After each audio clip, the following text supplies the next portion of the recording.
Welcome to the All 12 Signs video series for Jupiter in Gemini. This is over a year-long transit. This is a big shift in our energy. Hello and welcome. My name's Chloe. I work with card divination, astrology, and as you just heard, and as you can see, I channel multi-dimensional energies through my body, both in the form of physical and vocal light language. All of this brings in healing, attunement, and activation codes into the reading. So it'll be going on throughout the reading. So I read for the signs as if they are in the rising sign. So for those of you who know your time of birth and know your natal chart, I recommend checking out that sign that falls in the first house. So the astrology will link in closest with that. However, it never invalidates you looking at any other part of your chart, perhaps where your Jupiter is, because your Jupiter of your natal chart is always getting activated wherever Jupiter is in the sky at the present moment. So just look to whatever sign you want to tap into, look to where it falls in your natal chart, the house that it's in, the themes of that house, and you want to apply those themes as well as all the meaning you've got going on in that sign to the messages that come through. It will be as if that sign of your natal chart has now moved to the first house. So the astrology for the rising sign will still link in. You've just got to add on the meaning from your natal chart on top of it. So as always, take what resonates, leave what doesn't. I am reading for Leo in this video, so let us begin. Leo rising. How you doing, Leo? So I cut the deck a couple of times before starting your reading. We got the Queen of Wands, the Three of Cups, the Nine of Swords in reverse, and the Lover's card. New viewers, hello. If you didn't quite catch the introduction, I channel multi-dimensional energies through my body, both in the form of physical and vocal light language. This brings in healing, attunement, and activation codes. So before I break down the tarot that I pulled just before doing the reading, I read for the rising signs. So I'll be reading the astrology as if Leo is in the first house. For those of you who don't have Leo in the first house, look to the house that it does fall in your natal chart. Look to the themes of that house and apply those themes, as well as all the meaning you've got going on in the sign of Leo, to the messages that come through. It will be as if that Leo energy has now moved to the first house, but with all of the meaning of your natal chart. And so the astrology for the rising sign will still link in. You just got to add on your own natal chart meaning on top of it. As always, take what resonates, leave what doesn't.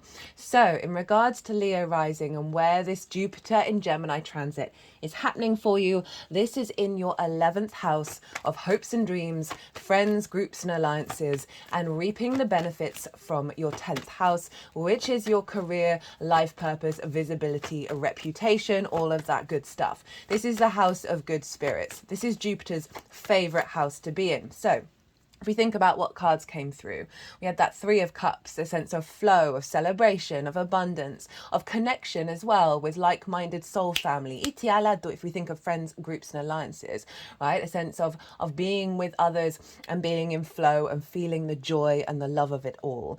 As well as a sense of celebration, a sense of feeling good, those good spirits, bringing more flow and alignment of your emotional body into your hopes and dreams, and also potentially what you're reaping from your 10th house. Doesn't have to be monetarily, money, doesn't have to be money, but certainly reaping benefits from that 10th house that's putting you in higher spirits, that's helping you find more joy. That Queen of Wands, a cultivation of your fire, of your Leo energy, very independent, a deep nourishment, right? A sense of depth and nuance, and bringing and cultivation of this good spirits and really bringing it into your form.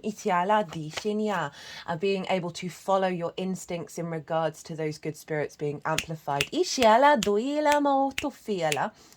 As well as really cultivating your energy around your hopes and your dreams. Then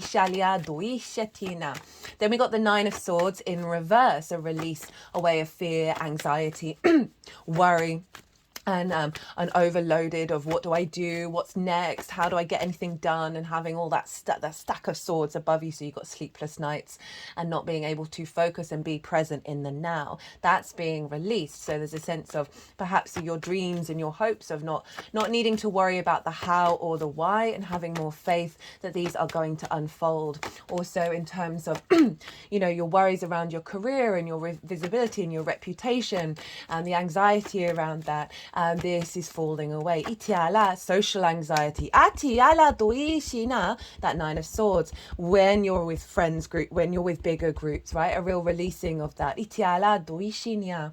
And then we've got the Lovers, which is the Gemini card. So that's sort of doubling down on the accentuation of this energy for you, of falling in love, and being in union with self, and being able to make the right decisions that serve your long-term goals. Very playful, very joyous energy.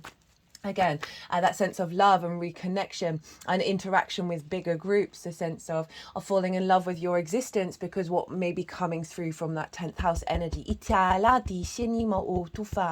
to really tap in to the true love of self in terms of your hopes and your dreams, and being able to make the right decisions that serve activating them. So that's the sort of initial tarot, right? So let's get on with the main reading. I've done a collective reading for Jupiter in Gemini. This happens once every 12 years in every sign, okay? So we're not going to have this energy for another 12 years. When it leaves Gemini and moves into Cancer.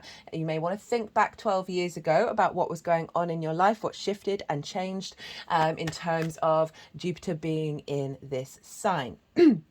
So this is a reason why I'm talking about the collective reading, because it is a big transit. It's over a year-long transit. And so if you want a sort of a deeper understanding of what Jupiter and Gemini is all about, go pause this video, go check out the collective reading. I break down Jupiter, Gemini, the two combined, as well as I break down the astrology in more detail. There's three main aspects that Jupiter's making to the outer bodies. We've got a square with Saturn. We've got a trine with Pluto that's happening right now, as well as a sextile with Chiron, the wounded healer, which is very much linked into the Aries total solar eclipse that we had earlier in the year, which was one of the biggest portals. So I broke that all down in the collective reading, as well as drawing on the meditations that I did, tapping into the energy of what this cycle of Jupiter and Gemini is showing up as. Jupiter's been in Gemini for nearly a week now. And so observing how it showed up in my life and the people that I've interacted with, and brought that all together in that collective reading. And I did, as I said, collective tarot as well. I get to be more intuitive, more channeled messages come through as well. And what was really beautiful is I do always pull these oracle cards before I do a transit series. I've not read them yet. I'm going to do the oracle reading when I finish the all 12 signs. But I did scan the energy of the cards, and it was quite... I really was in awe of it, because so often when you're an intuitive and when you channel, right, there's a low level of kind of like, is any of this real, right? I mean, nothing is real, but that's certainly that sense of, is it tangible?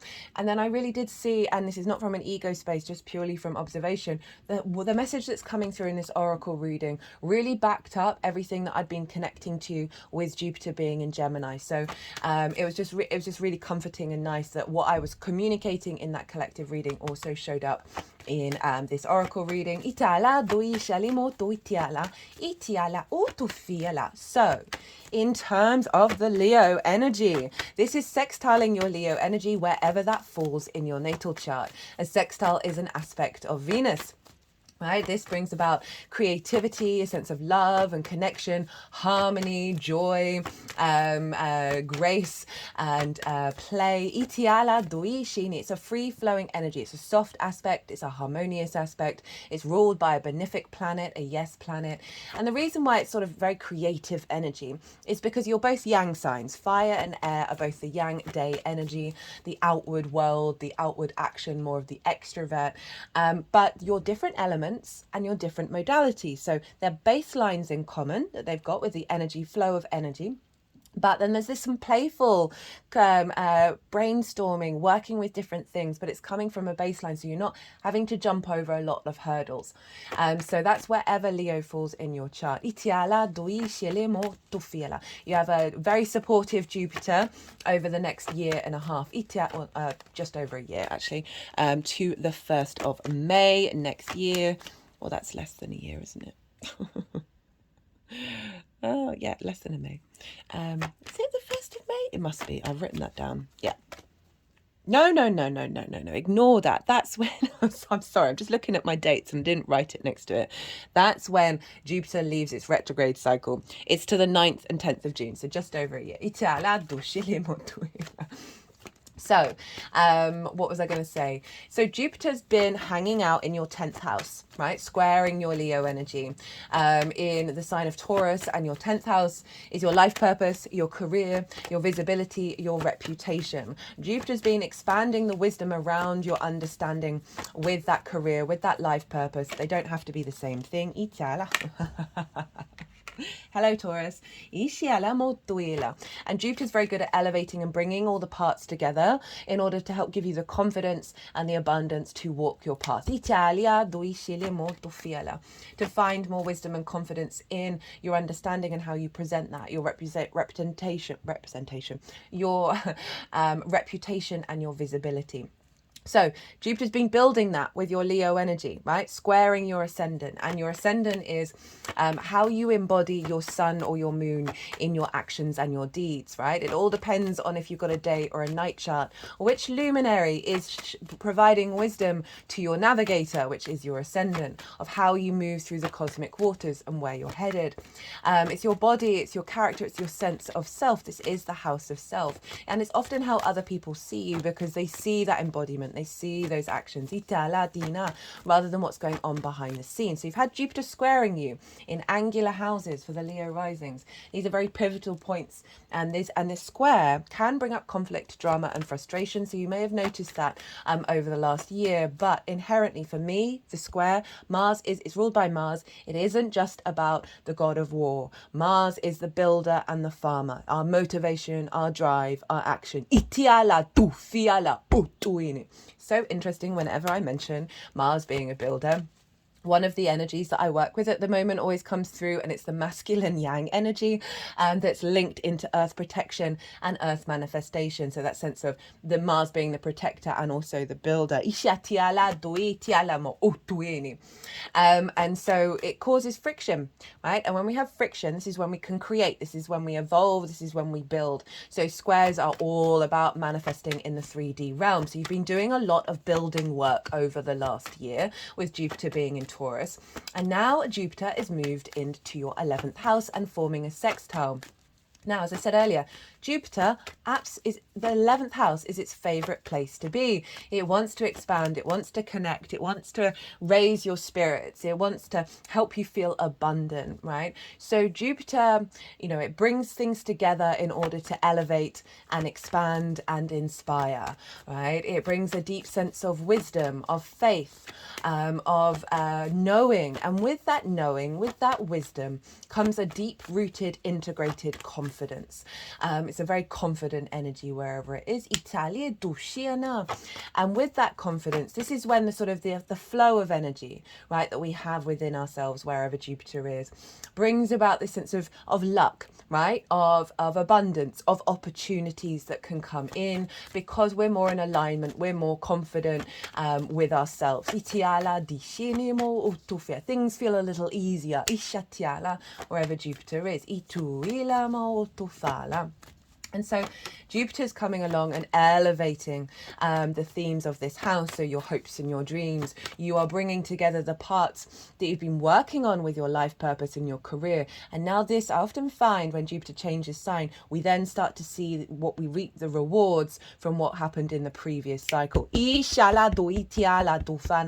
all of that comes to manifestation in its energy, and then we implement it with the next part of it. And so Jupiter over the 11th, what can show up here? Well, with this creative energy, this brainstorming, this sense of appreciation and connection, of harmony, of grace, that Venus, the sextile, can bring between these two signs of your Leo energy and Gemini, I can see a real expansion and elevation around your hopes and your dreams, and you being very creative in the way that you embody that in your actions, right? The way that you have a sense of self that is being elevated, your hopes, your understanding of your hopes and dreams are being elevated. Itala di, they're just clicking around the head space right now. Itala di lama ut. Itala di alama hu di lama tu etelema utu fila etela at ilama ut. Okay, that's making me think. So I see Gemini. I'm trying not to go all around the houses, but there is a lot to say. Gemini is it's very playful energy. It is the fastest moving sign in the zodiac. I'm a big fan. Most of the people in my life who are near and dear to me have a lot of Gemini energy, because I really appreciate the fact Gemini, it's air, it's mutable. It's mutable. It is ruled by Mercury, the fastest moving planet. So it's very changeable. It is able to... Mercury with Gemini can be very trickstery energy. The capacity with air of holding lots of different ideas and playing with lots of different ideas and not getting fixed into dogma and rigidity. And that's what I love about the Gemini energy. I love having conversations about all sorts of things where we're not getting affronted, we're not getting limited by our perspectives. We're allowing more flow, we're allowing to evolve and change. And that's one of the reasons why I love Gemini, because it has that very playful, not taking things too seriously in the best possible way of being able to shift and change and move. So with that Gemini energy of the information, very curious, very catalytic in nature. Itala doi shinia, Jupiter being there. Oh wait, rewind, sorry. there's so many bits that I want to say. That I see Gemini as a sort of neural pathways in our mind and the capacity to make new connections beyond the rigidity of some of our fixed core perceptions. And so Jupiter is helping elevate that and elevate new connections and bring in new paradigms around the way that you are able to hope and dream. So Jupiter is also releasing old limitations. We're finding peace and more wisdom, a higher perspectives. Jupiter is very much about the bigger picture rather than the small details. We're able to zoom out with Jupiter, of understand all the parts, and Jupiter's very generous of spirit. It's very jovial. You just feel a bit more good wherever Jupiter is. So there's a real sense of releasing fear, releasing scarcity around your capacity to hope and dream. Are you worthy of dreaming, of your hopes coming true? So many of us have that, even if we don't think we do, because it's one of the inherent things that we as a species are trying to work through in terms of our reconnection to source, of like, are we even worthy of that connection? And we've also gone through many cycles of dogma and book religion, of like piety and self-sacrifice, of not feeling that we are worthy of abundance in the 3D realm. So Jupiter's really going to be elevating this for you, and you may find yourself having a focus and expansion around your hopes and dreams. Start to see them build over the next year, because Jupiter can bring about opportunities for this as well as overall just finding a deep faith in knowing that these are going to unfold, right? Jupiter isn't necessarily about the details of the how or the why. We're stepping beyond that into a knowing, into a faith. Jupiter with friends, groups and alliances. So this is you feeling very confident with this energy, you being very confident being able to be yourself, right? And you being seen by these groups, right? Through your embodiment of your Leo energy, as a very sort of expansive, wisdom orientated energy. And also just having more energy in regards to connecting to friends, groups and alliances. There may be an activation around soul family, of broadening what it is that you bring to the table. Because if we think about it in terms of reaping the benefits from your 10th house, right? The work that you put in, the prep work, the building that you've been doing over in the 10th. Now Jupiter is providing the harvest, right? And so that can see whatever it is that's your life. There's that 9 of Swords.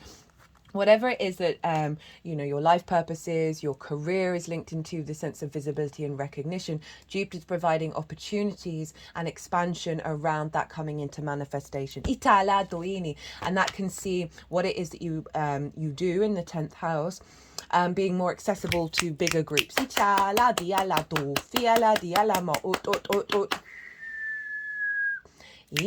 di shele mo oto fiele I ala doene di ala mo otoene. And that being expanded out into a broader social network. Itiala di shene mo otoela. Okay, what else do I want to say about Jupiter in the 11th? As I said, it's his favorite house to be in, so you've got a double whammy of Jupiter basically. So this is a great year to really harness that and really step into a deeper understanding. One of the parts of Jupiter and one of the roles of Jupiter is to help us look at those difficult energies within us, right? Those limiting beliefs, those unconscious responses around the themes of this. I've already touched on some of that, because Jupiter is going to help you get to a higher perspective and bring ease into your body, your emotional body, your mind, of those old paradigms, because it's then activating the new ones. I'm just going to have to pause for a second. I've got a tickle coming up in my throat. Sorry about that, Leo.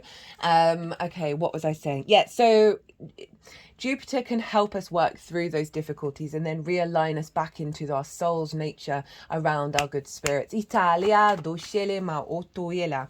Itiela dicene ma otoela. Diala. And this is all very harmonious energy with your embodiment, so you're going to be able to integrate this quite easily into your sense of self. And if you think about the first house, it's how other people see you, so there is going to be an expansion around that energy of how you're viewed, right? More inherent with your true nature. Italia duscenimo utuili itiala. Now, is there anything else I want to say on that before I move on to the fact that Mercury is ruling Jupiter over the next year? I love this for us. We had it with the Venus transit as well, Venus ruling Taurus, and we're going to have it for the next Venus, Taurus. I did this in the last reading. My brain forgets things. Mercury in Gemini, oh my goodness, Moon, Cancer, Sun, Leo, Mercury, Virgo, Libra. Yes. So last year, we're going to have a run of 6 years, so it's going to be 5 years now, of Jupiter being ruled by faster moving celestial bodies. So this is great. I love this energy, because Mercury moves very quickly, and it basically, in a year, it travels through every zodiac. And so this means wherever Mercury is, so whatever's going on with the ruler of a sign is impacting the sign that it rules. So Mercury is forever influencing Gemini wherever it is, and therefore influencing Jupiter. So Mercury's going to be moving through the signs very quickly. So we're going to have and so it's then going to bring the focus of whatever house Mercury's in into this 11th house. And so Mercury's going to be integrating every part of your chart in relationship to your hopes and your dreams, your good spirits, and how you're reaping the benefits from your soul path, your career, your reputation, your visibility. And as well as how you interact with groups and how you connect to groups. So this is going to be a full alignment over the next year, wherever Mercury is. Itala. Mercury's going to retrograde twice in this cycle, in your sign, Leo, and in the sign of Sagittarius. So I will be doing those transits later on. I'll bring in what that means for Jupiter in more detail in those transits, but just to know that there are going to be periods, obviously, where Mercury's spending a great deal more time in a certain sign. So there's going to be a real focus on you, and then on your creativity, right? The sign opposite Gemini. Your creation energy, your joy, your pleasure. So this is all going to reevaluate and rejig our understandings and our paradigms and then it's going to be influencing Jupiter and leveling that up. So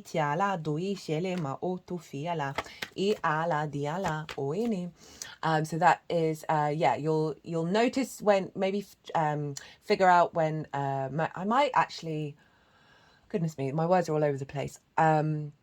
I might actually do all the dates for Mercury throughout that transit. It might not be straight away. Hopefully I'll do it by the time the oracle reading comes out. Itiala diale mo tu fiele ishilia.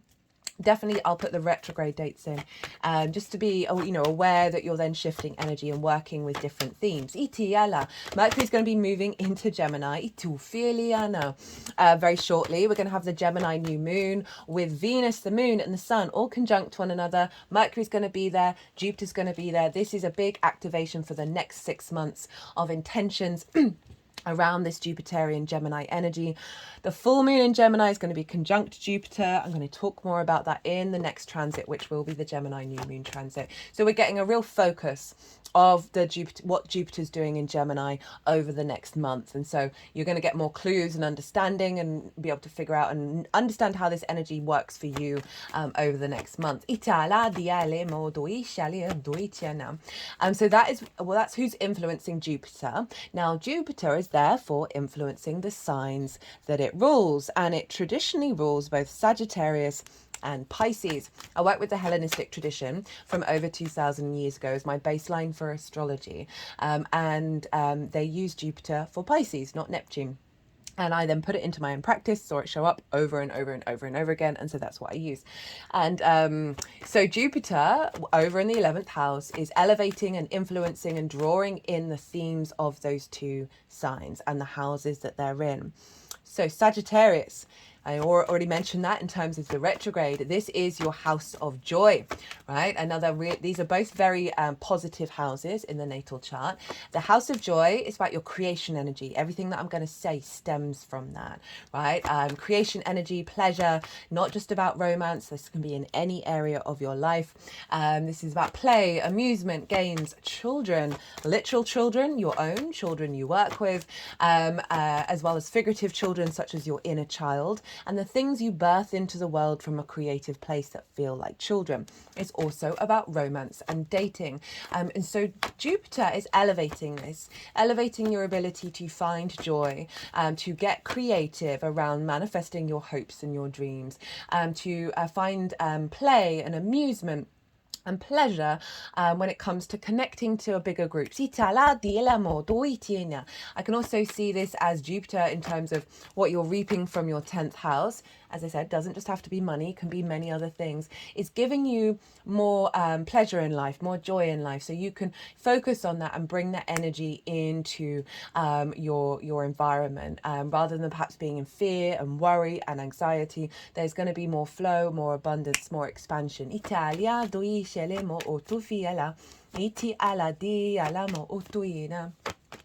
As well as I said, you're getting creative around manifesting your hopes and your dreams, finding more pleasure in that, finding more joy rather than perhaps being limited. This also, for those of you who have hopes and dreams around romance and dating, this could see an activation of perhaps meeting someone in a group, or just generally activating a deeper wisdom and higher spirits when it comes to that. We've got the inner child there, so there can be addiction, there can be distortions around how we connect to that, and Jupiter is really, as I said, elevating your hopes and dreams. That's going to be incorporating a higher, deeper level around pleasure, joy and creativity.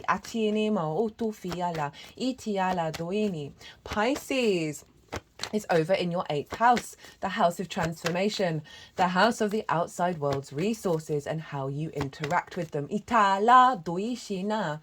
This can be mortgages, loans, insurance, taxes, bonuses, commissions, inheritance, both 3D and cosmic inheritance. It's dealing more with how you work with the resources from the outside world, as well as sort of more one-off payments of money. Not only that, but it is also about your relationship dynamics with anything other than yourself, right? It's the give and exchange between you and the external world, right?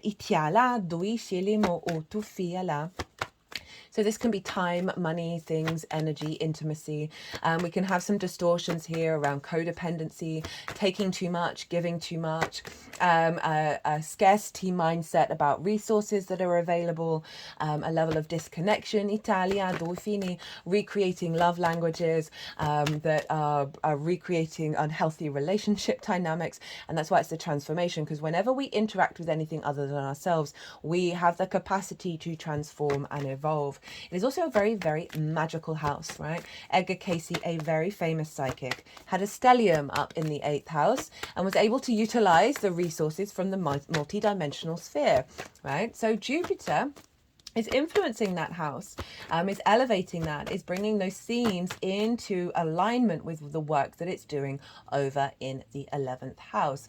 So this can really see, especially with the 5th house of creation energy, if we want to tie it into romantic relationship dynamics, of really recalibrating to a deeper knowing and wisdom within yourself about what it is that you connect to, what gives you good spirits, rather than perhaps, as I said, old distortions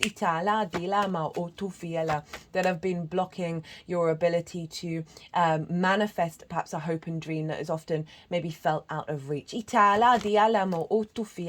On an unconscious level.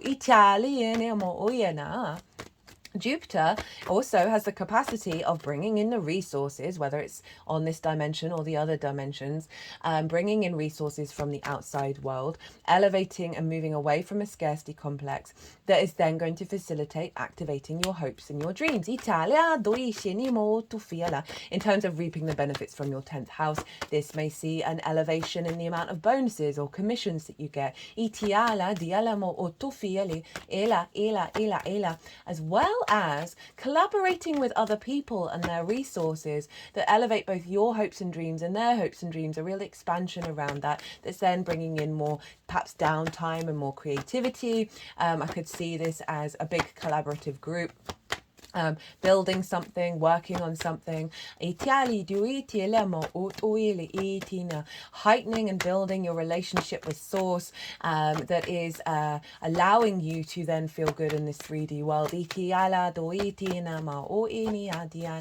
So those are the influences that Jupiter's bringing in, of sort of a recalibration around old paradigms that may have blocked your creativity, blocked your relationship dynamic with other people. Jupiter's helping bring that into balance. It's helping expand and elevate your framework. Italia di cinema tuila.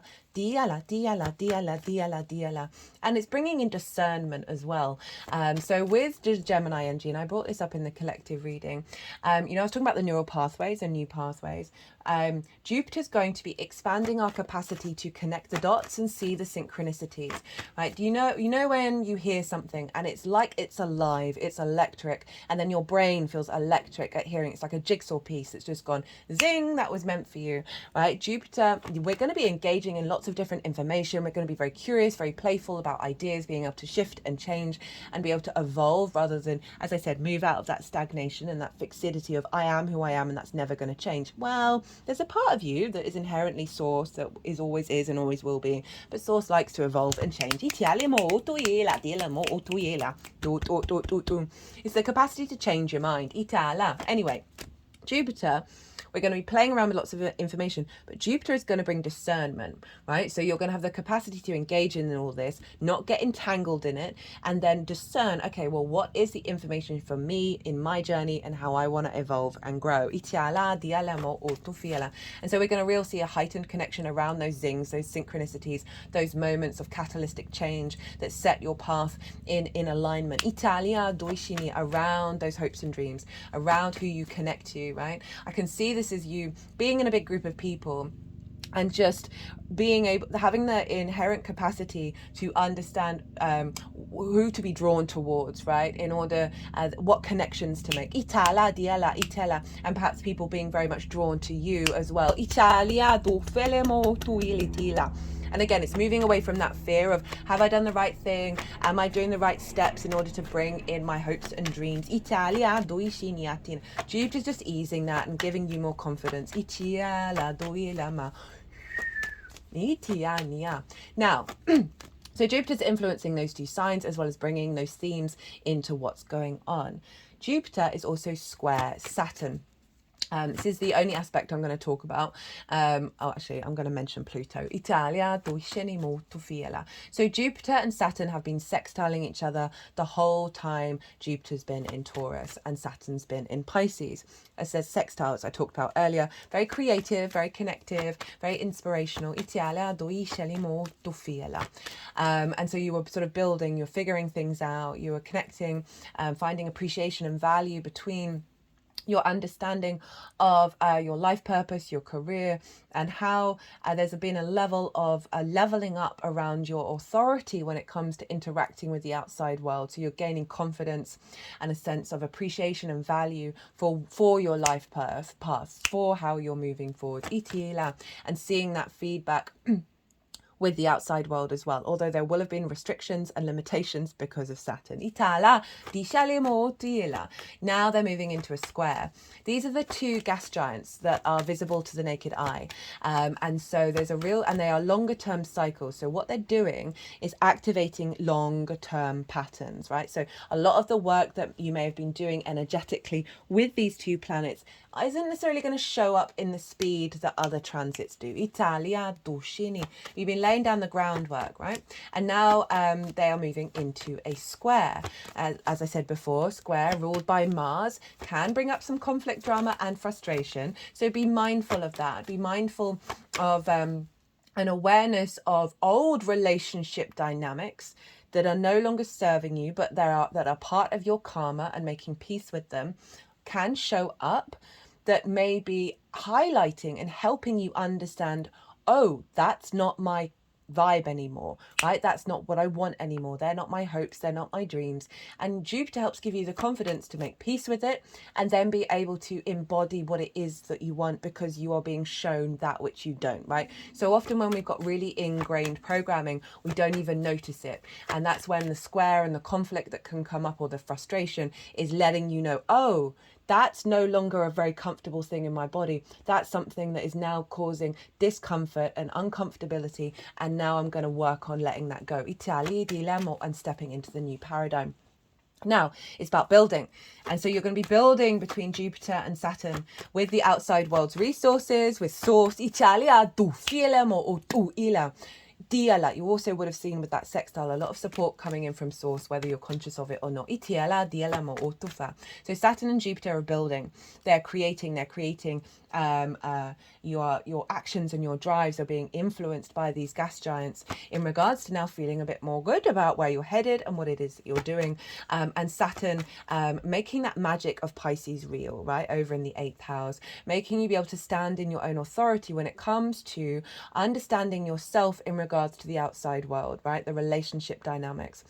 This is about standing in your power and not having your good spirits be distorted or diminished because of the behavior of other people or the outside world, right? As well as bringing in a strengthening of that connection in the new paradigm. So as I said, it always, with every transit, you always get the flip side. Italia, tu scelemo o tu fiela. So you're building here. And so I can definitely see, right, a real sense of an activation of the resources, whether it's this dimension or the multi-dimension coming in for you, that's going to facilitate the longevity of your hopes and your dreams. Atiala du fielemo utuili ela dishenemo ut. Iala. So Jupiter's influencing Pisces and therefore Saturn by rulership, but also by aspect. So there's a doubling down of that Jupiterian energy onto Saturn, which is really kind of smoothing a lot of Saturn's energy. Now, the other aspect that I want to bring up, just because I feel like it really ties in, is Pluto over in Aquarius. We currently have this trine going on between Jupiter and Pluto. Now, Pluto is over in your 7th house of the other. This can be business partners, one-to-one clients, romantic, long-term committed relationships, intimate friends, as well as how source shows up. It's not the dynamic, that's over in the 8th house. Pluto is really helping recalibrate your innate id power, your magnetism when it comes to the other, right? Of removing distorted power dynamics. Of how the other impacts you. That then diminishes self, right? We're shifting away from that. Now, this trine with Pluto and Jupiter is going to see a lot of inspiration, a lot of bringing together of information, of parts, of ideas, accumulating in order to expand. So you're going to be having a lot of clues over the last week. This is going to go on for a little while, where they're influencing one another, and Jupiter with the is influencing Pluto by rulership energy. It's ruling Saturn. Saturn rules Aquarius. Therefore, Jupiter is inherently governing Pluto, but actually Mercury's governing Jupiter. I know it gets a bit complicated. I have to really hold back from going into deep detail about all the nuance of astrology. So essentially, Jupiter is influencing Pluto, Italia Duscinia, of activating those hopes and dreams. So for some of you, this is about bringing in more clients, Italia Duscinia, reaping the benefits from your 10th house, a healthy business partner relationship, a stronger connection to source that is facilitating the expansion of your spirits and yourself. And this can be about a hope and a dream, about an elevation of commitment in terms of a romantic relationship. Can be marriage. It's more about just a longer term committed relationship. Meeting more friends where you connect on a very deep level. Italia dilemo utufi. Meeting people in groups that then become intimate parts of your life. Itiala.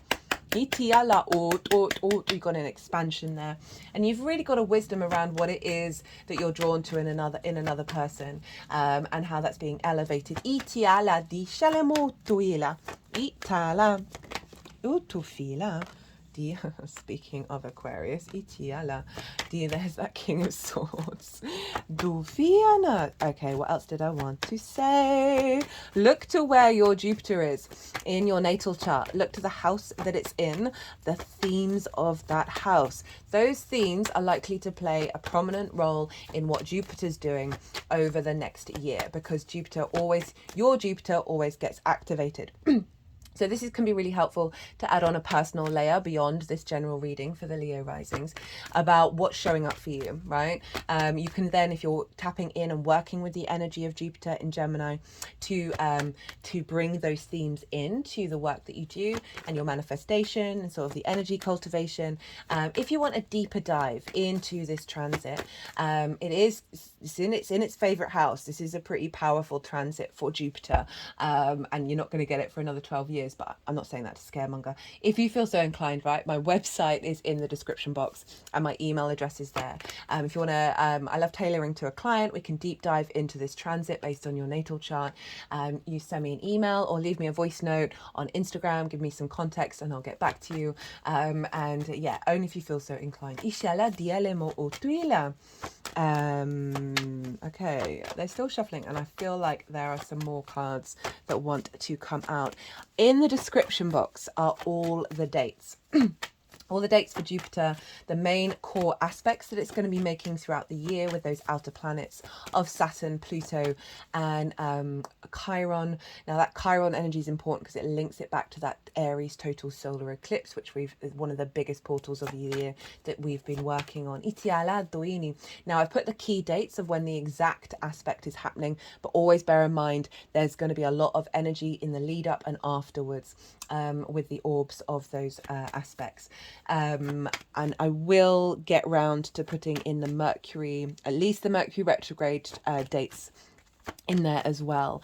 I've put all the decks that I work as well as this, and there's going to be 6 piles. Sorry, I forgot to mention that at the beginning. 6 piles with 6 different energies. I've listed those in the description box as well.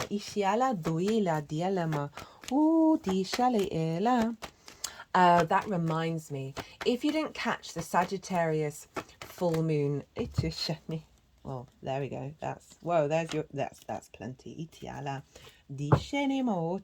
How did I end up splitting that around the wrong way? Itiufini. 6 of Pentacles at the bottom of the deck. If you didn't manage to catch the Sagittarius full moon, I work with 6-month cycles, so that is still unfolding and will take you up to the Sagittarius new moon. The reason why I bring it up is it was ruled by Jupiter, and the sun was in Gemini, so we've got similar themes that were showing up with what's going on with this transit, and I really felt like it was a precursor energy of activation for this Jupiter in Gemini series. So the collective reading, the oracle reading, really powerful messages came through in that. So I do really recommend going and checking that out. If you don't have time, I've started posting more on the community page. I also post on my Instagram account, which is in the description box, and I break down and sum up the core message around that. So you might want to check that out as well, and bring that into how you're looking at Jupiter in Gemini as it has moved into this new sign of our ability to bring in new paradigms, right? Gemini is the twins. It's the capacity of doing many things at once, and we can get quite overloaded, having lots of plates spinning and never things not necessarily manifesting. Italia Dulcinea. Jupiter's bringing a lot of strength here, is bringing in a sense of bringing it all together in order to elevate, right, and expand. And I feel like with the twins and like the two pillars of the Gemini sign in this oracle reading, there's lots of cards with two pillars. You've got the High Priestess that's got two pillars on it. That there's a unification here. We're stepping out of duality, and we're stepping into the honoring of polarity, of the yin and the yang, the light and the dark. Itiala duini, and that's the Jupiter's unionizing, unification. Yeah. Not, you know what I mean, bringing them together, not denying the separate energy that they hold, but bringing them together so they can work together. So we're going to have the energy and the capacity to do all the things and bring things into manifestation. Right. All the cards are out. Let's crack on. I'm going to go consciously quiet. The energies that I work with, they are going to put the cards into the 6 piles. They might do a little bit of energy work. And then I'll bring the tarot into the astrology. I call you to soften your mind as I soften mine. Just had loads of information. Let it all settle. And then see what intuitive hits come up for you in regards to what you've been picking up on with Gemini, Jupiter in Gemini. We've got this Gemini new moon, great time to set intentions. Itiala,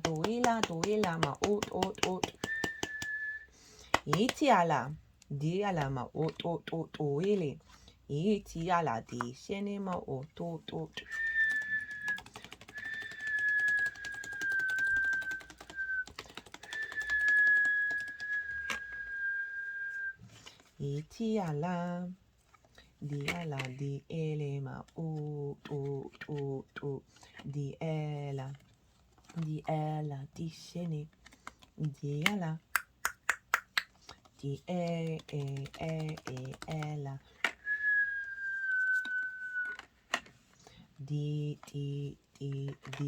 dia, diala, ruini matu. Falea di sheni matuele eala di eala di eala di ella iti etueni ituela di sheni madiala matu diala itiania di etina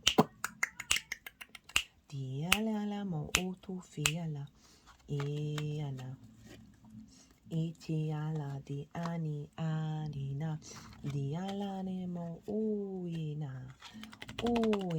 diala di shenia datiana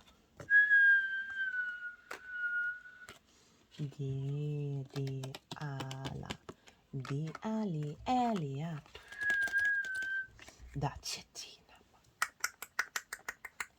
Duila Mariana.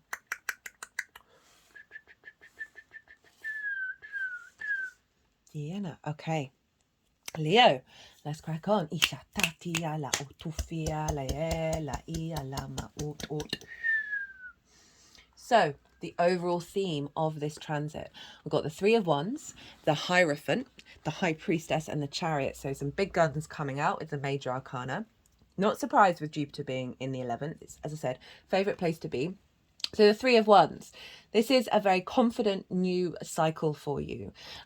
This figure is standing on a cliff, representing that they have the higher ground. They have that zoomed out perspective. They've done everything that they need to do. They're feeling very confident about this new journey that they're embarking on. They don't know the how or the why or what's going to happen, but they know that they've done their best. They know they are very confident within themselves. And I love this for the 11th of everything that you've been working on with that energy when it was in the 10th, right? That prep work of building and having more clarity and vision around your life purpose. This is now embarking on the journey of activating, of bringing things into reality. of starting a very confident new cycle of the path that you're on, right? And really following your instincts as well with that fire energy of bringing things into manifestation. This is also you feeling very confident in of who you are when you're interacting with bigger groups. Very certain of self, right? This is all about sovereignty of self. Got the Hierophant. Okay, so this is Taurus energy. So this is saying you're activating a cycle. This is the sun in Aries, by the way. So the sun is exalted in Aries. So a real vision and clarity. So there's something about visibility around your life purpose, right? Around your career, your visibility, your reputation, because this is Taurus, that this is coming into the new cycle.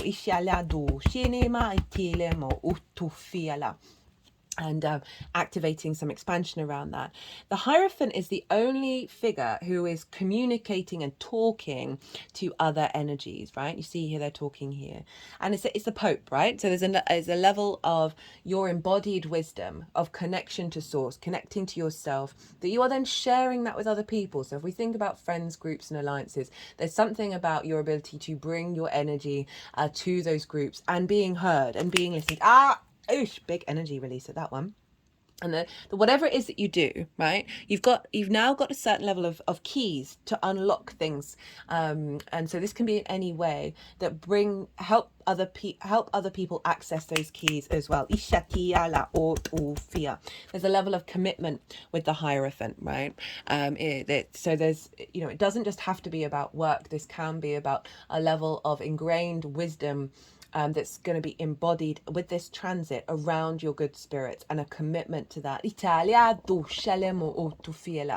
And also a level of commitment to taking action around your hopes and dreams. For some of you, if we are linking this into sort of the romance side of it, which is understandable with the astrology that's come up, that there is going to be a level of commitment that comes in. But as I said earlier, don't go out seeking it. You do you, right? You walk your path in your power and your abundance. Very interesting. They're moving over the Knight of Swords that's in the release pile, and it's neither upright or reverse, and it feels like any blockages around you being able to embody your hopes and your dreams and take action on it in a way that brings things into fruition. There's also the sort of the frenetic not being able to focus energy. There's something about your actions being shifted, right, of the embodiment and bringing that into manifestation. And then we have the High Priestess with the Chariot. The High Priestess is the moon's card, and this is all about, essentially, she's your higher self, right? Manifest. Your higher self knows it's drawing towards it that which it needs, okay?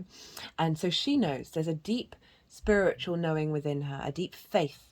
It's more than faith, it's a knowing, that she is drawing towards her that which brings fertility and abundance, with the pomegranates and the palm leaves in the background. And there are those two pillars. She is in union with the mundane and the spiritual world. And she's not in fear, she's not in worry. The moon represents our intuition, our nourishment, our needs. And so this showing up of what this is bringing in is a cycle where your intuition is really heightened. You're not in a fear space. You're operating from that place of instinct, from your intuitive body, that your needs and your nourishment are going to be met at a higher level than they have done before. Can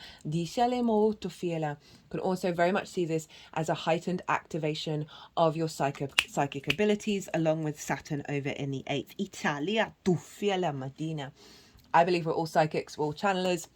We are all intuitives, we are all healers, we just do it in our own unique way. We have the Chariot. This is the victory card. This is also Cancer, but this is about flow. This is about confidence within yourself, acknowledging the journey that you've been on and how that has given you resources and skills and wisdom, and you're then able to harness and utilize all of that to then move through the world with more confidence and a sense of victory. But it's not about control, okay? So you've got this embodied wisdom, you've got that 3 of Wands of like not knowing what's going to happen and being very confident with that, not with the fear. Remember, you had that 9 of Swords, and it's shown up as well here, and that's shown up quite a lot for a lot of people. Then we've got the wisdom of the Hierophant, the intuition of the High Priestess, and now the confidence to bring all that together. This figure, they are not controlling the situation. There are, in fact, no reigns. We then have the double, the yin and the yang, right? In harmony, right? So there's a sense of balance coming in, and there's a sense of understanding all that has come before you and being able to bring that into the world. You're going out into the world as well with the Chariot. So there could be more opportunities to go be with groups, or certainly more opportunities to travel or explore, because of what you're reaping from your 10th house, as well as this is an action card. So this is your capacity to put things into action in regards to your hopes and your dreams. And it's making me look to the Six of Pentacles that was on the bottom of the deck. This is about rebalancing away from scarcity, right? It's one of the two cards have the scales, that and Libra. And interestingly enough, oh my goodness, guys. I don't think I've ever had this in a reading where it's all three cards. Let's get them all together. Yeah. Okay. Can you see that? That hand gesture, that hand gesture, that hand gesture. This is called the benediction. It's 2 fingers up, 2 fingers down. You often see pictures of Christ and the Buddha with this gesture. And it's the bridge between heaven and earth, the light and the dark, that which is visible, that which is hidden. Italia, duscialemo utufiala. Oh, that made me excited. What was I? Words. Let's get these all in the right way. That there's a deep wisdom with that, and it's with the Hierophant, and then with the Ten of Swords. Of sometimes we've got to go through some shit in order to harmonize the polarity of the universe within ourselves. Itala dofiana. And so this gesture is representing with this card. This is following the Five of Pentacles, which is feeling left out in the cold, not feeling supported, not having the resources that you need, right? Feeling very isolated. Friends groups from your hopes and dreams, not getting what you need from your 10th house.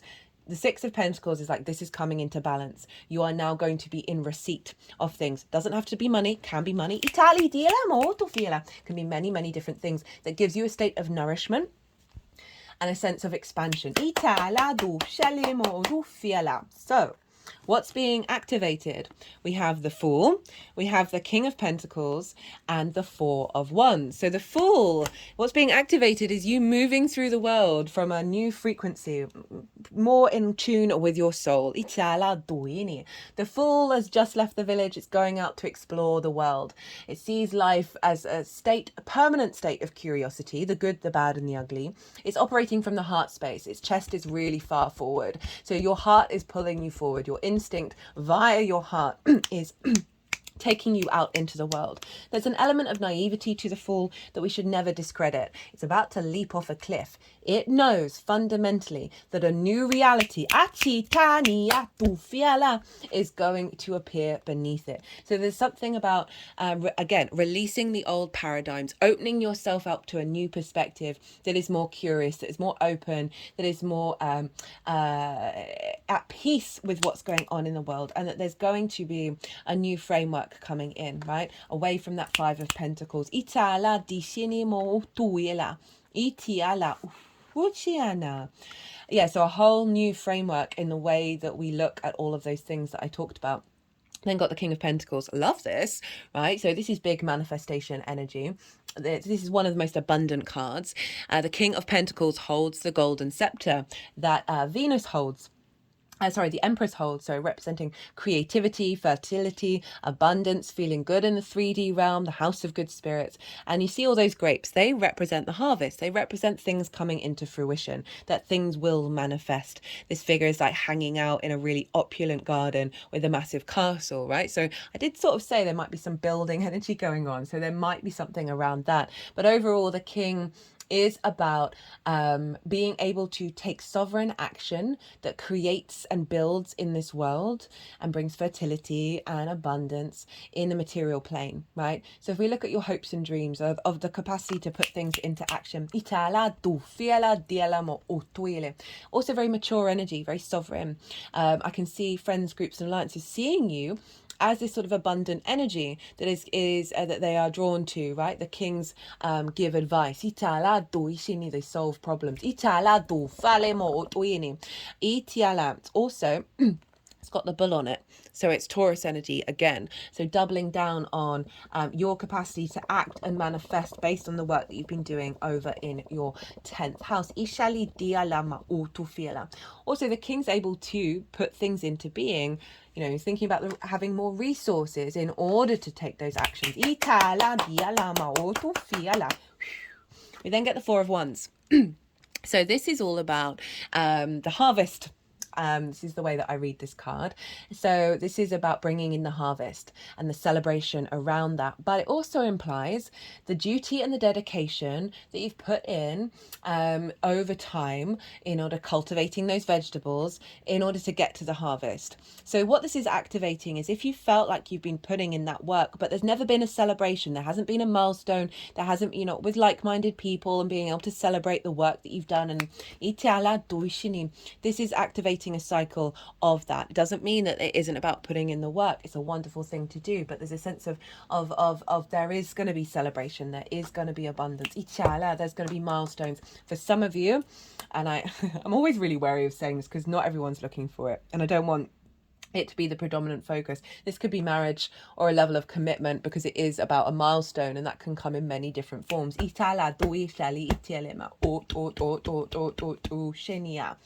So what is next? The tools to work with this energy. Well, you've got your card, Leo, and we've got the Four of Pentacles.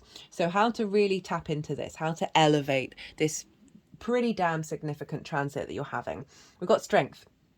So this is about love and kindness, right? This is your instincts with your higher self, and they are working together. They are not dominating each other. They are in union. They are in flow through love and kindness. And this creates a very powerful energetic force field of the infinity symbol, right? So this is saying that framework of self and how you work with that 11th house, come at it from a space not of trying to control, but of play, of kindness, of love, about what's going on, and that will really cultivate your Leo energy and really give you the space to flow with that Chariot.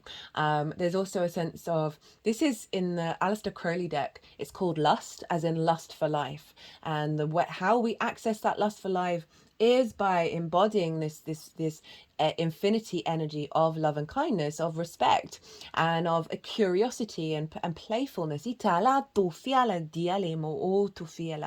the tool here is to focus on that which brings you the lust for life.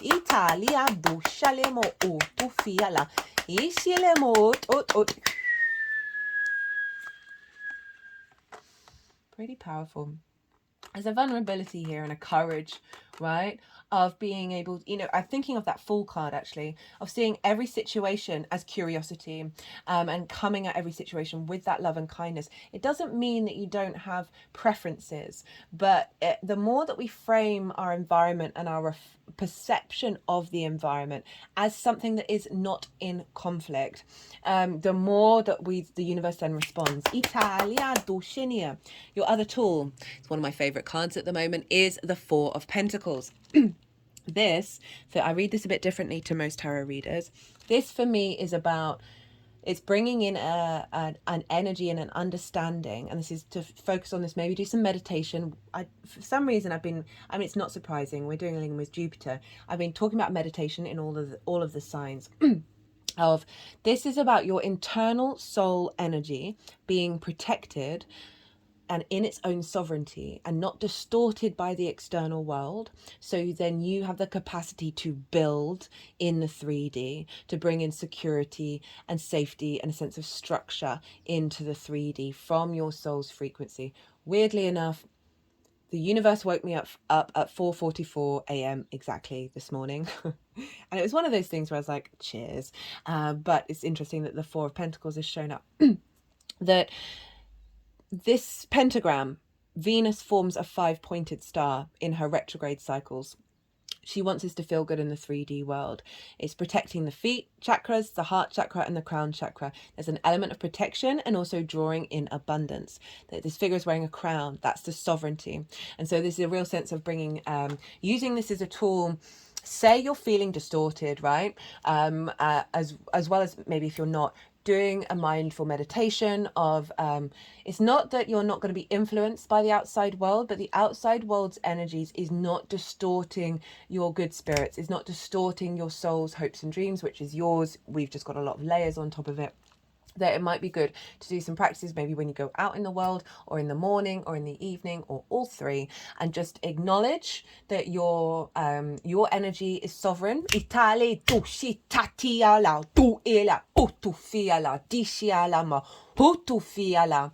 And that you create from that space. And I can see this as a great tool in that meditation, tapping into Jupiter and Gemini, of if you don't necessarily know what your hopes and dreams are, to ask for support, ask for wisdom. Okay, well, what is the root of what I truly desire? The challenge. 10 of Swords, 9 of Swords, 5 of Wands, 8 of Cups. So the challenge, should you choose to accept it, is to walk away from this energy. Now, it's very interesting. This card's shown up a lot in the challenges for people because Jupiter has the capacity to expand those old paradigms as well as bring in new ones, right? And so it's about observation of what's coming up that feels like it's connected to this, okay? That there can be a lot of things in our unconscious spaces, trauma responses, limiting beliefs from this lifetime, from past lifetimes, that are so hidden in our unconscious that we have no idea that they're there. They're not even observable through our actions. That there's inherent blockage around the 11th house. So the challenge is of things not necessarily manifesting. Now, this can be on a sliding scale of nothing's manifesting to there are certain things where you're like, well, why is that particular thing not happened yet? Why do I feel strangely uncomfortable with certain groups and not others? What is it that means that I cannot authentically be myself in all situations? This is sextiling your Leo energy. This is all about your embodiment and finding new appreciations of yourself in every form. Well, the 10 of Swords, how long are we doing? Oh, we're all right. 10 of Swords, 9 of Swords. Immobilization, limitations. All along your spine, Leo, you rule the spine, a lot of karma in the spine of spells, words, perceptions, constructs that have immobilized you, that have limited you from being able to move, to take action, to feel like you are present here on this planet in a way that you have autonomy, right? Blockages and ideas in your spine that have stopped your ability to truly know within yourself about your hopes and your dreams, be able to bring them into manifestation. All of those blockages that I talked before, that 10 of Swords is this sense of feeling frozen, right? That Gemini energy can feel very frozen and paralyzed because of the overwhelm. Speaking of which, we've got the 9 of Swords. This is all about, worrying, regret of the past and worrying about the future means we are not in the present. Worrying about things we can't control, about sleepless nights, cortisol, adrenaline running through you, the anxiety, the fear. Are the things going to work out? Have I done the things I needed to do? Remember, that came up in reverse for the first initial tarot that I did. It's coming up in the challenge because these are very difficult energies for us to, when faced with challenges, when faced with difficulties, to not immediately fall back into that landscape. We then got the 5 of Wands. So there's a sense of conflict here. There's a sense of sort of lots of things going on, lots of movement, but no momentum. Nothing's going beyond the sort of the chaos energy, okay? So there's a sense of having lots of dreams, having lots of hopes, but just feeling like it's not getting anywhere. It's making me think of the Sagittarius energy, around your creation energy, around your pleasure and your joy, and any blockages around that. That there may be some wounds from your inner child, from your early years, that have just put these sort of the kibosh on all of this, right? And so these, the reason why I'm talking about it in terms of the unconscious spaces, because this is Saturn, right? This is Saturn in Pisces, funnily enough. But these cups, for me, they are full, right? So they feel emotionally satisfying. Things that are so ingrained within us, our body finds emotional safety and contentment in them, even if they are fundamentally not serving us. And it takes so much dedication and commitment to, one, even observe these things, and two, to make the decision to walk away, right? Because it's a difficult process working through those really ingrained energies. Italia, to go and climb the mountain to get a higher perspective. So this is your challenge. Right? Yes, Jupiter's all about abundance, but what this is highlighting is there are some certain limitations. You can do it in whatever practice feels right for you, and observe yourself, and then take those steps to be like, okay, I'm going to clock myself every time this happens. I'm going to figure out what the root of it is and how to get that higher perspective. Jupiter is helping us get that higher perspective.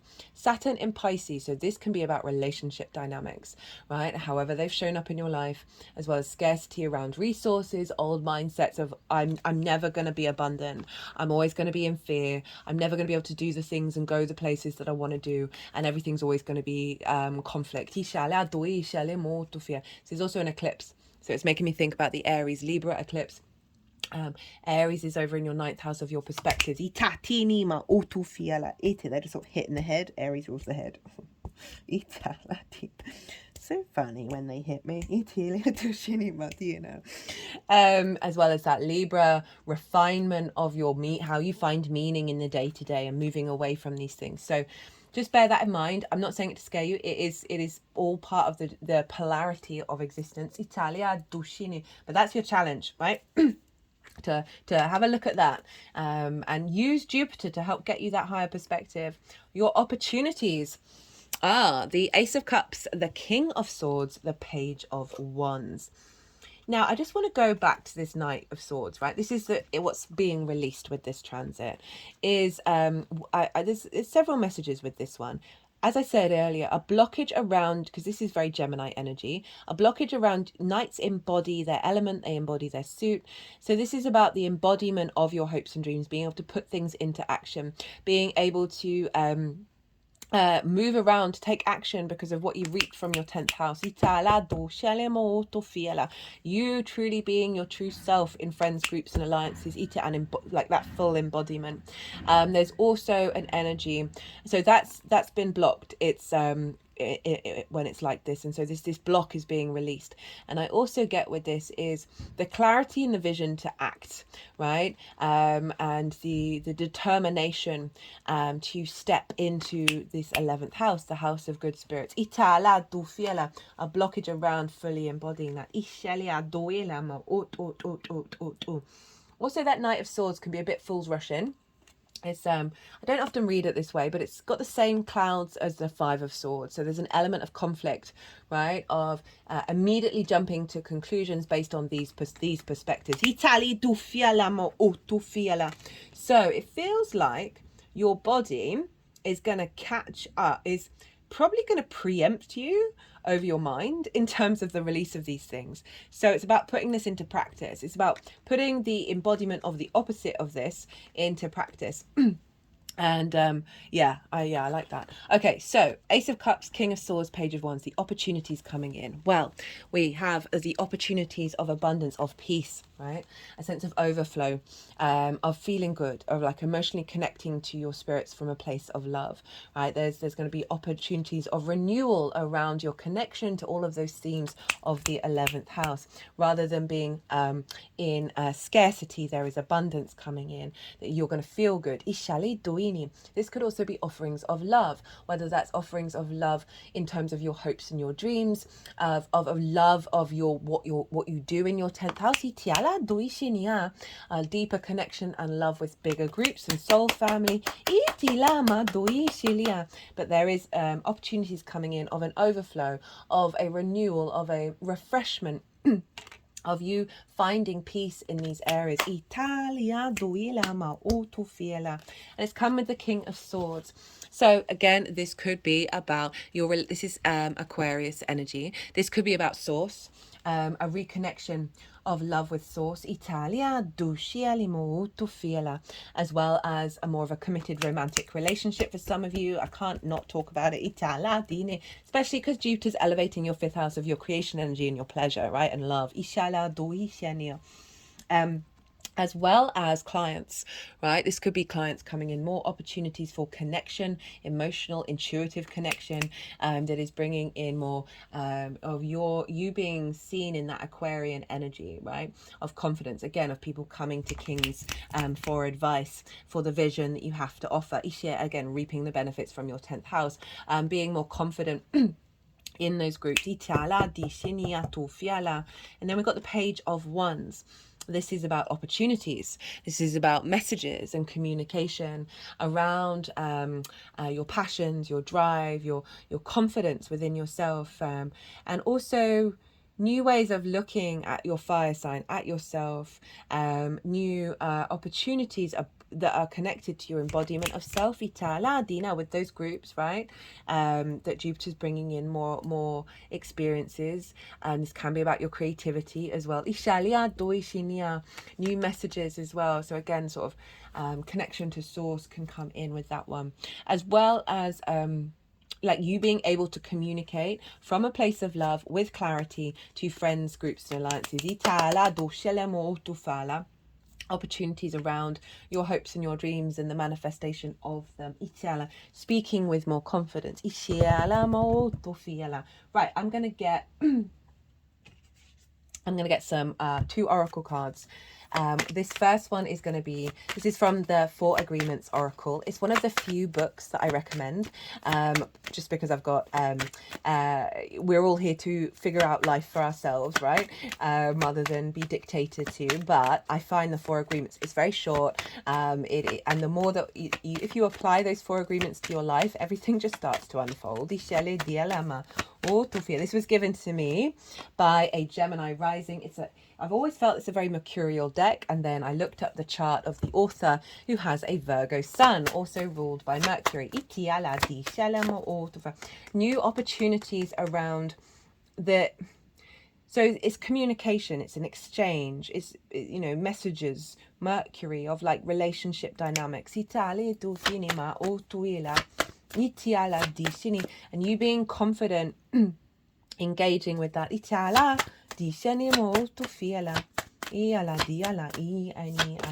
Opportunities for transformation. For you to be more in alignment with your soul, and how you express that in the 3D plane. And the reason why I'm saying relationship dynamics, because Aquarius does rule the house of the other, and so those dynamics being a refreshing energy, right? Page of Wands is also super curious, right? Pages in general, they've just got into the court. They want to communicate and engage with everybody. They want to learn everything. So there's something about opportunities around connections, and you know, being very lively and being very curious about this new frequency. And I'm thinking of Aries in the 9th, right, with that eclipse, of your perspectives and sharing those perspectives. More opportunities to do so. How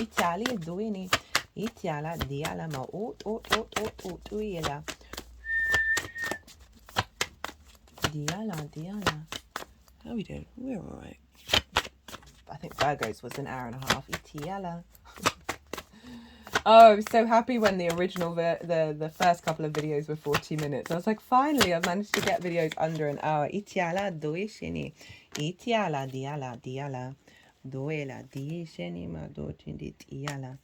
you're getting 3. Right. So,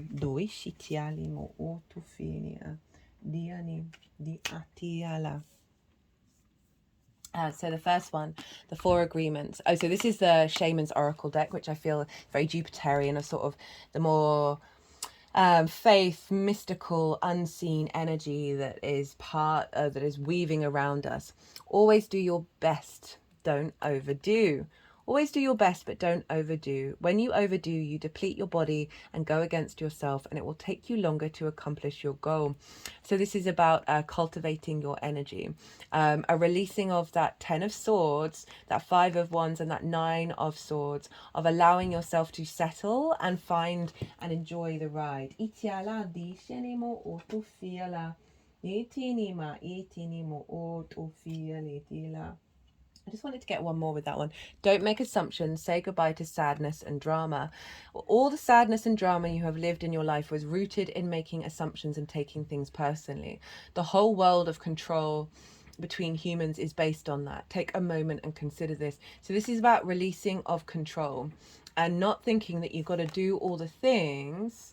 You've got to overextend yourself in order to reap those benefits, in order to have your hopes and dreams manifest. There's something about allowing your flow, that strength card, allowing more joy, more good spirits into your life, where it's, and the chariot of not holding on to the reins, of allowing things to flow around you and having some faith around that. Okay,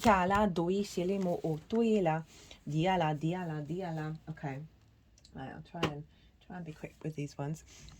I've very much enjoyed using this deck in this transit. They've been pretty wild. So, Will-o'-the-Wisp, treasures hidden in the shadows, the great mystery epiphany.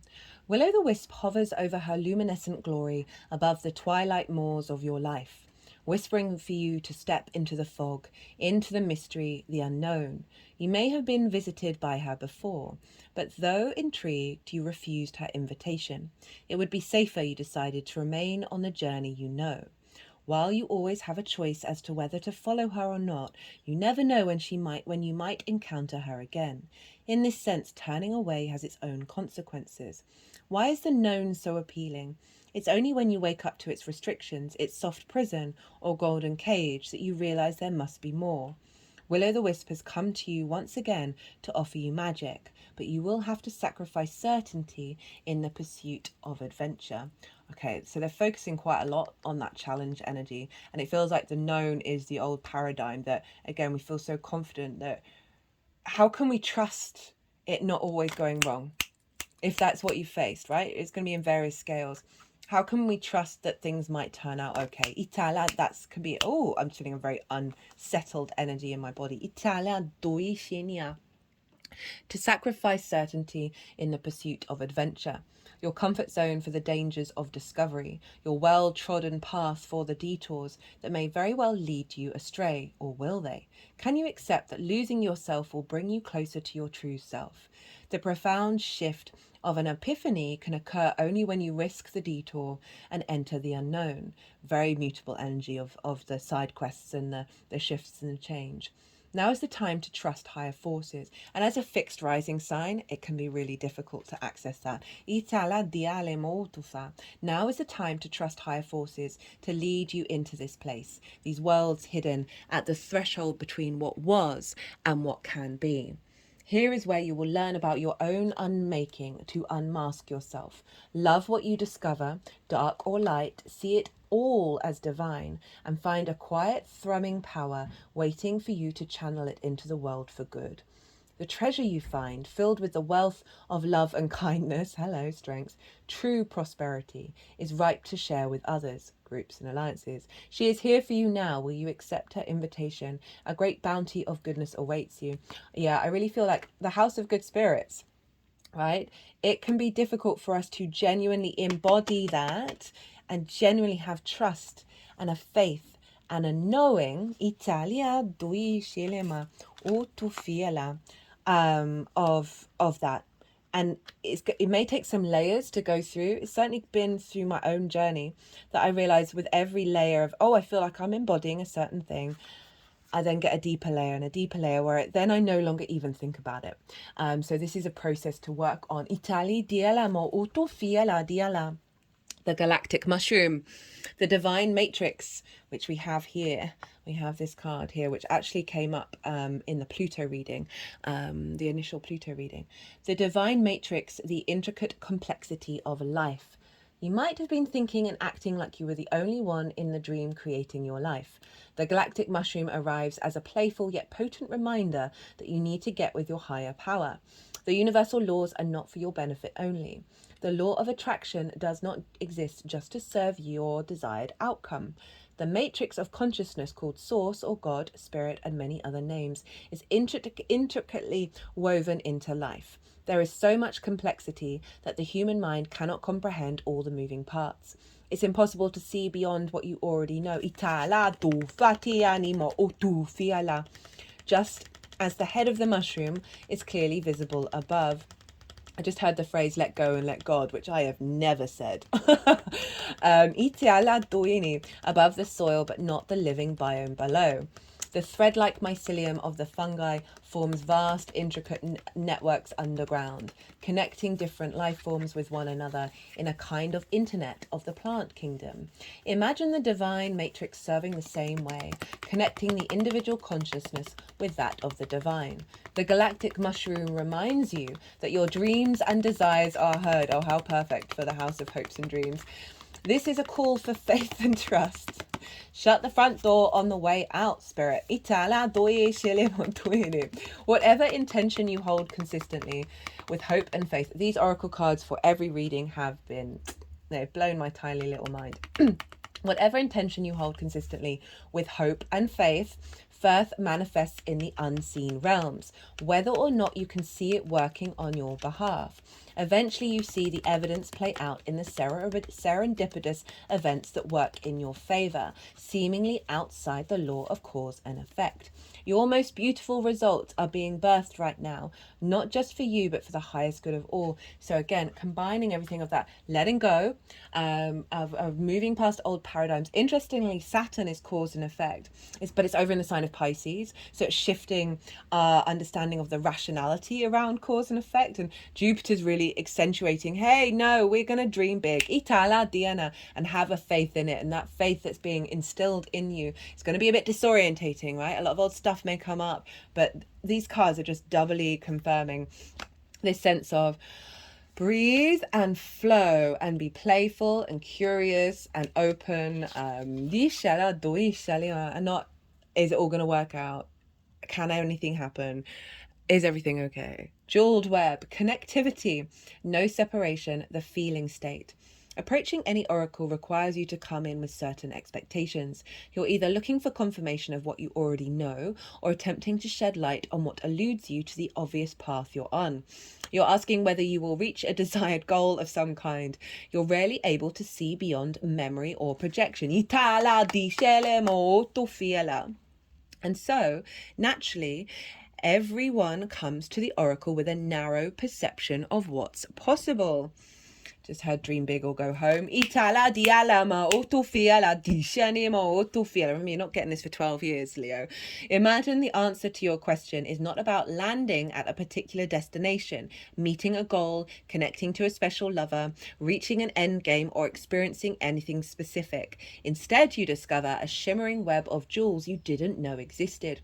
The world is interconnected in a living web of energy. It isn't possible to know how any of it works. But know this, what is in your highest good is a sparkling jewel that lights up for you amongst the web of possibilities, those zings. Italia Dina. You just need to know how you want to feel and choose this consciously. I say this so often with intention setting. You don't have to know the how or the why or even the what. It's the feeling. So when you're dreaming big or go home, tap into the feeling, the most abundant feeling. And then the universe will trump you. Take your focus off getting anywhere. Practice feeling and being in a place where your desired experience has already come to pass. Who will you be when this is true for you? Can you be that now? Feel that now. Practice that. The better you know your path within this web of life, the more it will light up for you. It is celebrating you already. Well, Leo, what a reading. I hope you enjoyed it. I hope it resonated. If it did, or even if you just enjoyed looking at the cards and hearing about astrology, it would bring me so much joy if you hit that like button. It also helps the algorithm, facts are facts, so it helps get this message out there into the world if you want it to be shared. If you want a personal reading, doesn't have to be about this transit, can be about anything. I mix the channeling, astrology, tarot, basically very similar to what I do. Well, it's not similar, but similar energies and tools that I use here on this channel. Send me a line, drop me a line, and I'll get back to you. My Virgo sun loves to facilitate the client. But other than that, Leo, goodness gracious me, what a reading. Be good to yourselves, Leo. Be good to those around you. And most importantly, 1, enjoy the ride. Imagine that chariot. And 2, be well until we meet again.